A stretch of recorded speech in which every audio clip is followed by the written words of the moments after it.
In advanced quantum mechanics, today we are going to start a very important and very conceptual chapter which is regarding the second quantization. When you say second quantization, that means field quantization. Actually, what we have learned in quantum mechanics till now, that is actually in the category of first quantization. Okay. So actually this is our first lecture on this field quantization or second quantization. So we will see some of the introductory facts in this lecture. Actually, our aim in this lecture is to differentiate between the first quantization and the second quantization. Although this is a very important concept, that what is when you say first quantization, what does it mean? When you say second quantization, what does it mean? And what are the basic differences between the first quantization and second quantization? Although there is also a concept that there is no first quantization, but here we will start to know the concept of quantization which is called first and the concept of quantization which is called second. Okay, as I have told you that what you have studied till now in quantum mechanics before the second quantization, all those things are in the category of first quantization. Okay, or you can say that the quantum mechanics developed by the Schrödinger, Heisenberg, Born, Dirac. Actually, this quantum mechanics developed by these scientists are actually called first quantization. Okay. So actually in this lecture I have collected the materials which I am intended to deal with you from different sources. I have mentioned here some of the important sources from where I have collected the materials of this lecture. The first one is Wikipedia. Okay. The second one is Physics Stack Exchange, and the third one is Quora. Okay. And apart from that, I have also consulted some of the standard textbook on this subject. Okay. And in very brief or in very compact manner, I have tried here to deal with the problem of difference between the first quantization and the second quantization. Okay. In fact, I would like to start this introductory lecture on this subject by a very important statement of the great scientist E. Nelson, which I have mentioned it here, that second quantization is a functor and first quantization is a mystery.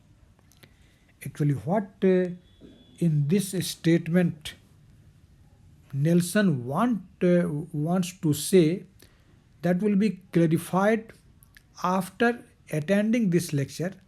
When my lecture will be finished, then you will know why Nelson says that second quantization is a functor and first quantization is a mystery. Actually, before this chapter on advanced quantum mechanics, we have studied the relativistic quantum mechanics. And in that relativistic quantum mechanics, we have studied relativistic wave equations. And you have seen that the relativistic wave equations could be viewed as a classical field equations, and that the quantization of these field equations might lead to a correct relativistic quantum theory of the underlying particles. Okay. Actually, in this chapter on second quantization or field quantization, we are going to propose to discuss some of the concepts and methods underlying the quantization of fields. Actually, before this chapter you have studied the first quantization, where we study the quantization of material particles, and now our aim is to discuss the quantization of fields like electromagnetic field. Okay, this is our aim. Actually, the treatment in this chapter would be somewhat sketchy. In fact, our attempt in this regard could be likened to that of a traveler who, having traversed a continent crossing several rivers and mountains in the process, has finally come to the shore of a vast and deep ocean. Okay? Being ill equipped as well as too tired, he continued to travel into the sea. He contents himself with having a view of the ocean from the shore. It is hoped that an account of this view of the shore will inspire the more adventurous among the viewers of my video to undertake an exploration into the vast ocean that is this quantum field theory. Okay. So, without making any delay, now I would like to explain the basic facts of the first quantization and how it differs from the second quantization. Actually, in accordance with Wikipedia, I have mentioned these sentences from Wikipedia. You can see it. That a first quantization of physical system is possibly semi-classical treatment of quantum mechanics, in which particles or physical objects are treated using quantum wave functions, but the surrounding environment, for example, potential well or bulk electromagnetic field or gravitational field, is treated classically. So according to Wikipedia, the first quantization is what? This is just a semi-classical treatment of quantum mechanics, where you study the quantization of particles in terms of the wave function. In Schrodinger mechanics, you have always seen that we set up a wave equation for the particle, and that particle is restricted in some type of potential, and that potential is treated classically. Okay, so where there actually we only quantize the particle, the energy of the particle, the momentum of the particle, but the field under which the motion of the particle takes place, that actually is not quantized, and that is treated like a classical entity. Okay. So actually this first quantization, as I have told you, this is the earlier quantum mechanics, and actually this has been developed between 1925 and 1928. Okay, and the important pioneers of this field are Heisenberg, Schrodinger, Dirac, Pauli, Jordan, and Bohr. Okay, and as I have told you that actually in first quantization, what is quantized? Actually in first quantization we quantize the material particles. Okay, material particles are quantized in the first quantization. For example, you can say that we always see the problem regarding a material particle electron. Okay,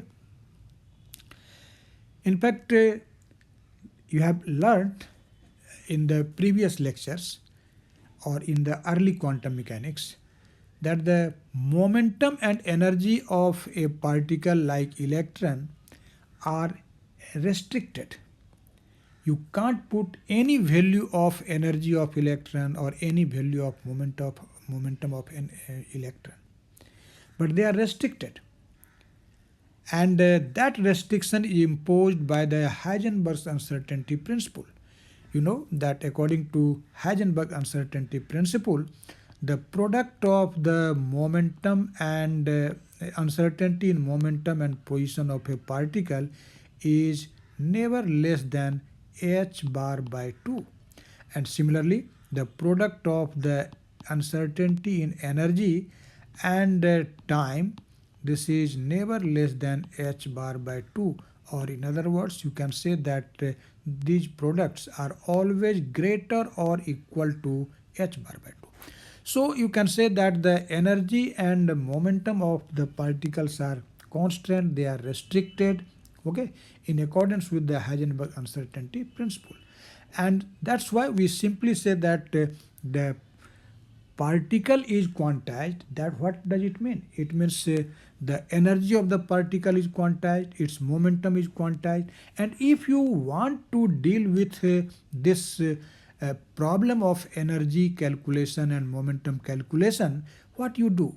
Actually, in first quantization, we set up a wave equation in terms of the wave function associated with that very particle, and then we solve the Schrodinger equation and find out the value of energy and momentum. So this is actually the process of first quantization. Okay. Although we see that in this quantization process, the matter and the field get interacted. Okay. Matter, there is an interaction between the matter and the field. But matter is quantized here, but the field remains classical, it is not quantized. Okay. Actually, the quantization of field means second quantization, which we will study now. Okay. So actually, in the study of quantum system under the first quantization, you can see that there is an asymmetry between the way quantum mechanics treated matter and the electromagnetic field, because matter is quantized but electromagnetic field is not quantized. Matter is treated like a quantum system, but the field is treated like a classical entity. So this is just an asymmetry. Okay. In one hand, you treat the material particle like a quantum system. You associate the material particle with a particular wave function. Okay. But at the same time, the field with which that material particle gets interacted, that is treated classically. That we do not quantize that field. Okay. Actually, that quantization of field is necessary. Only then quantum theory will be actually valid. And that is second quantization. When you say that we also quantize the field with which our material particle is interacted, that is called second quantization. Okay. So we say that the true quantum mechanical description must include a quantized electromagnetic field, and actually this is called second quantization. Okay. Now when you want to differentiate between the first quantization and the second quantization, you can say that in first quantization, the phase space variable of classical theories are trajectories, and we call this quantization as first quantization. Okay. So we simply say that if phase space variables of the classical theories are trajectories, or you can say that the in phase space the particle describes a definite trajectory, that process is called first quantization. But if the phase space variables are not trajectories but fields, okay, then we call it second quantization. This is a very remarkable difference between the first quantization and the second quantization. We simply say that if the phase space variables of the classical theories are trajectories, then we call this process first quantization. And if the phase space variables are fields, we call it second quantization. Okay. Actually, when you say first quantization and second quantization, this is just a historical name. These two names have no deep meaning. Okay. Uh, on the historical ground, we simply have divided the concept of quantum mechanics in two parts: the first quantization and second quantization. And actually, uh, in inner heart or in the core of heart, you can say that these two concepts are not entirely different, but almost they are same. The process of quantization in first quantization and second quantization do not differ much more, but the process is same. Okay. So the I have mentioned here that the two classes are not really fundamentally different. Okay. Now we will point out the another very important difference between the first quantization and the second quantization. When you talk about first quantization, actually, then there is a fixed and finite number of degree of freedom. Okay. In first quantization, the number of degree of freedom of our system is finite and also fixed, also constant. But when you talk about the second quantization, that is the quantization of field, then actually the number of degree of freedom we simply say is infinite if it exists. Or in other words, we say that the degree of freedom in this case are arbitrarily very large, although it is very large but finite. But we can also say that in this second quantization, the number of degree of freedom is infinite, but only when this exists. Okay. So this is a very important basic difference between the first quantization and the second quantization. That in first quantization, what I have told you, that the number of degree of freedom is finite, okay, and fixed. But in case of second quantization, the number of degree of freedom is very large, or we can simply say that it is infinite. Okay. Now we will see another important difference between the first quantization and the second quantization.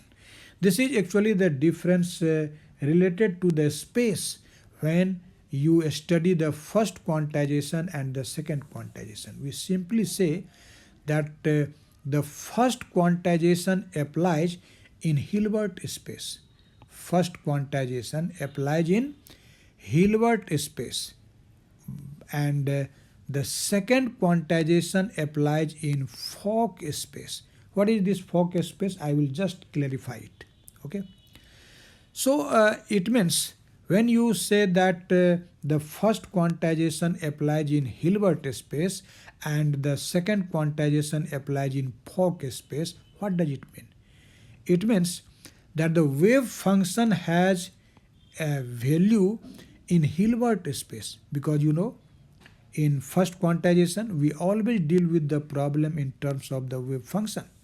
And so when you are talking about the problem of first quantization, it means you are considering that your system material particle is in Hilbert space and a wave function is associated with the particle, and so in Hilbert space that very wave function has a particular value, and the number of particles in that Hilbert space remains constant. But when you talk about the second quantization, their number of particles is not constant. They may change. And so you will see when we will study the second quantization, there we will assume actually two operators. And those two operators are called creation operator and the annihilation operators. Actually, when we say creation operator, it means the number that the particles will get created, and so the number of particles will increase. And when you say annihilation operator, then the number of particles will actually decrease in the process of annihilation. And these creation operator and the annihilation operator, which is actually a strong mathematical tool to deal with the second quantization, these have values in Fock space, not in Hilbert space. So you can say that actually the problem of second quantization is dealt in Fock space, not in Hilbert space. And the problems of first quantization is studied in Hilbert space. Okay, but I think you have a curiosity to know about what is this Fock space. Although you have studied this Hilbert space earlier, you can watch my video on Hilbert space in my playlist of quantum mechanics. But what is this Fock space? I have never talked about this Fock space before this lecture. So I would like to explain in very nutshell, in very brief, what is this Fock space. But to know the idea of Fock space, I would like to say something about the Hilbert space, because some writers also say that this Fock space is nothing. This is simply the extended Hilbert space. So you can understand the meaning of this Fock space, the concept of this Fock space in terms of the Hilbert space. You know that Hilbert space is a vector space. You have studied this. And actually in this vector space, every point or every location is associated with a vector. Okay, or you can say the eigenvector. Actually, the base of the space are eigenstates of Hermitian operator in Hilbert space, and this Hermitian operator is in general is Hamiltonian. Okay, actually these base eigenstates are representing many body system and that have fixed number of particles. This is very important fact. Okay, so in Hilbert space, when you represent a point by a vector, and we define the base vector or basis vector in this space in terms of the eigenstates of a Hermitian operator, then actually these eigenstates are represent actually they represent many body system, but the number of particles in that very system remains constant, that remains fixed. But if now you relax this constant, you relax this constant or this condition that the number of particles will remain constant, but if you allow that the number of particles may change, and when you say that number of particles will change, what does it mean? It means the particle may be created or may be destroyed. And so we actually propose here two operators. First one, when you say that the particles get created, we actually perform that operation by an operator which is called creation operator. And in case of destruction of particle, we assume an operator that is called annihilation operator. So due to the action of this creation operator and annihilation operator, we can say that the number of particles will not remain constant.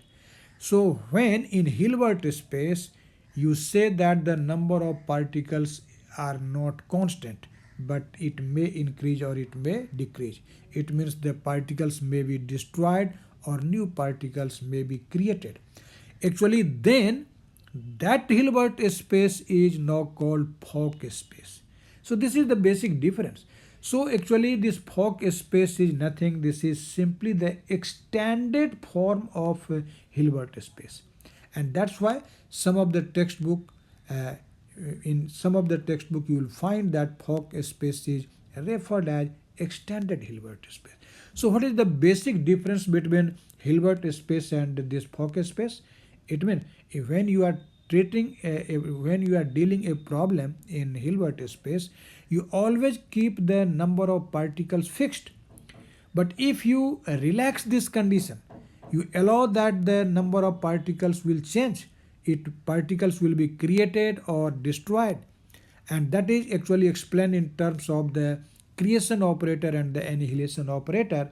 Then that Hilbert space is now called Fock space. So this is the basic difference between the Fock space and the Hilbert space. Okay.